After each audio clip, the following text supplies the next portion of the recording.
Salam, selamat datang di renungan firman Suara Kebenaran. Mari kita mendengarkan renungan firman Tuhan yang berjudul Encounter with God.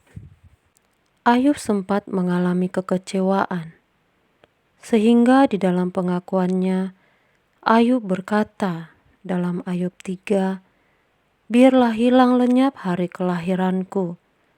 Dalam Ayub 1 dan 2, ketika Ayub kehilangan semua harta, anak, dan lain-lain, dia tidak berbuat dosa dengan perkataannya. Tetapi dalam perjalanan hidupnya, ketika dia mendapat dakwaan dari teman-temannya, Ayub membela diri, sampai dia seperti mengutuki malam di mana dia dilahirkan. Tetapi puji Tuhan, di Ayub 42 ayat 5-6, Ayub mengatakan, "Hanya dari kata orang saja aku mendengar tentang Engkau, tetapi sekarang mataku sendiri memandang Engkau.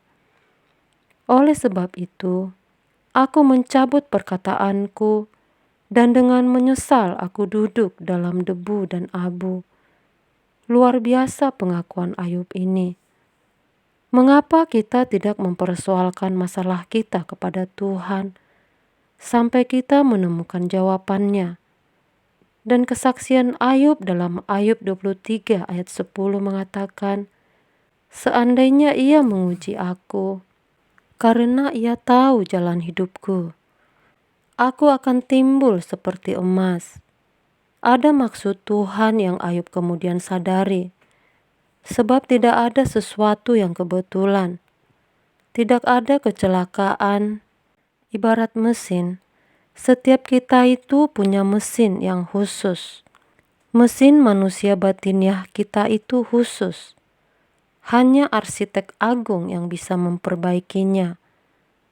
Mengapa kita tidak memberi diri diperbaiki melalui berbagai masalah yang Dia izinkan terjadi untuk membuat kita sempurna? Tuhan bukan hanya cakap, namun sangat cakap. Tuhan bukan hanya cerdas, melainkan sangat cerdas. Kalau Dia mengizinkan sesuatu terjadi dalam hidup kita, pasti ada yang dibidiknya. Dan apa yang dibidiknya, kita harus tahu.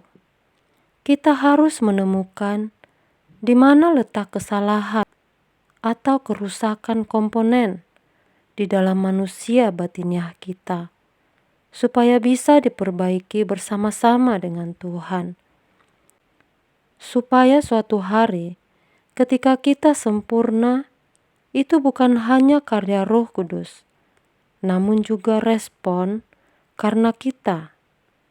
Dan kita pantas mendapat reward dari Allah. Coba betapa luar biasanya Tuhan mengizinkan ada hal-hal istimewa khusus yang kita alami. Bisa temporal, insidental, tapi juga bisa panjang. Dan pasti ada jawabnya di sini. Ironis, banyak orang tidak tekun. Tuhan adalah jawaban semua kebutuhan kita. Dan yang kita butuhkan hanya satu, Tuhan. Allah sangat presisi dalam membentuk kita. Maka kita harus duduk diam memperkarakannya. Kalau Allah belum menjawab, jangan berhenti mencari Dia dan memperkarakannya. Karena orang tidak berpikir, tidak percaya bahwa Allah itu satu-satunya jawaban dalam seluruh kebutuhan kita, sehingga tidak mencari Dia dengan sungguh-sungguh.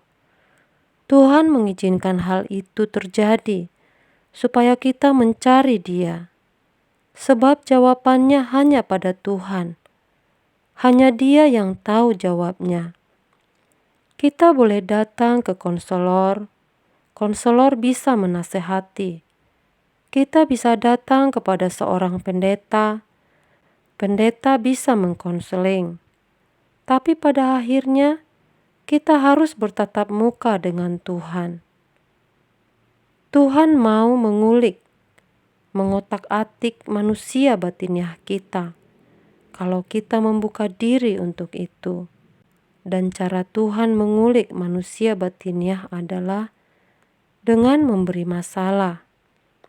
Maka kita harus memperkarakan itu untuk menemukan bagian mana yang dikulik oleh Tuhan, yang disentuh oleh Dia.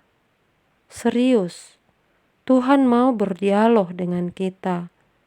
Kita sering mendengar kesaksian orang yang berdialog dengan Tuhan, dan kita terkagum-kagum. Kita bodoh. Percakapan dengan Tuhan itu mesti kita alami secara pribadi.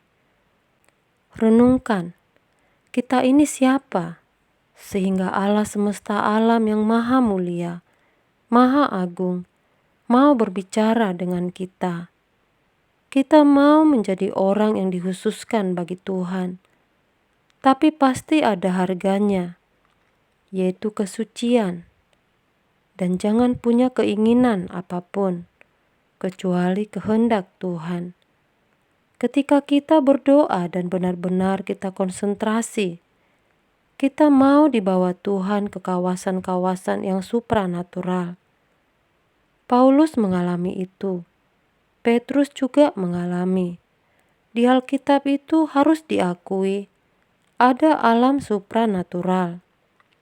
Bagaimana Yakub bertemu dengan pasukan malaikat, itu supranatural. Bagaimana Elisa dengan hambanya melihat bala tentara Allah. Kenapa kita tidak yakin ada dimensi itu? Waktu kita berdoa, benar-benar kita bisa dibawa ke hadirat Allah. Dan setiap kita memiliki hak yang sama untuk memasuki kawasan itu. Dan kalau kita sudah mulai memasuki kawasan itu, kita tidak mudah berbuat dosa. Kita pasti takut melukai hatinya. Jangan main-main dengan Tuhan.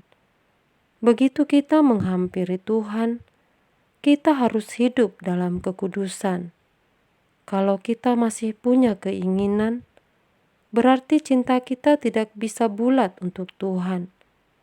Kalau kita masih punya rasa takut terhadap sesuatu, berarti takut kita kepada Tuhan belum bulat. Kalau kita takut akan masa depan, kita meremehkan Tuhan. Tuhan itu hebat. Temui Tuhan. Dia pasti bicara. Dia bisa dipercayai. Jadi kalau Tuhan mengizinkan keadaan tertentu, jangan kita diam. Jangan. Perkarakan, persoalkan, dan pertanyakan. Biar Tuhan memberitahu ada bagian dalam diri kita yang sedang digarap. Dan penggarapan Tuhan tidak akan berhenti sampai kita menutup mata dan sempurna. Demikianlah renungan ini, kiranya dapat memberikan pencerahan bagi kita semua. Tuhan Yesus memberkati.